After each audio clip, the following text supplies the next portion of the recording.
Moi, c'est là qui lutte pour l'environnement. L'Agence congolaise de l'environnement, un établissement public à caractère technique et scientifique, un service relevant du ministère de l'Environnement et Développement durable, ne travaille pas toujours dans les bureaux climatisés à Kinshasa. Raison pour laquelle une délégation a effectué une descente à Inongo pour palper du doigt des réalisations de la société Air Congo, un des grands partenaires du gouvernement provincial du Mai-Ndombe, qui facilite les Mai-Ndombe non seulement à la conservation et protection de la nature, mais aussi à la vente des crédits carbone. Pour Marius Boleko, ils sont venus auprès de l'autorité provinciale pour lui faire savoir les mobiles de leur présence à Inongo et les différentes activités qu'ils auront à mener durant leur séjour dans les Mai-Ndombe, dans le cadre de leur mission, notamment sur l'évaluation et la validation de l'ensemble de l'étude, ainsi que sur le suivi des mises en œuvre du contrôle environnemental. Dans la dimension du suivi du travail de ERA, question de partage de bénéfices, nous pensons que la province en tire profit, mais aussi surtout la connaissance et le savoir.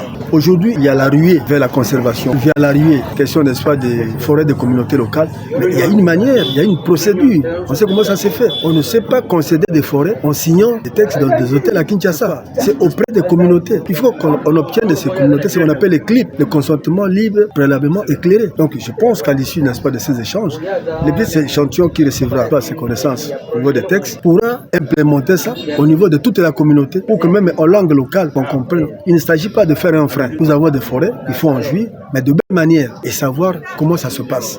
Nous avons aussi dans le deuxième volet de notre émission de pouvoir, n'est-ce pas, récolter les données au niveau de l'administration de l'environnement et assurer une formation, la surveillance environnementale auprès des brigades qui ont la charge de la surveillance environnementale. Il s'y est déplacé qu'à l'issue de cette mission de l'Agence congolaise de l'environnement, un atelier de formation regroupant ainsi les animateurs de l'administration publique ainsi que les autres parties prenantes dont la société civile, le peuple autochtone Pikmé pour ne citer que cela, afin qu'eux aussi s'imprègnent et interroguent ces projets sur la surveillance et la protection de l'environnement.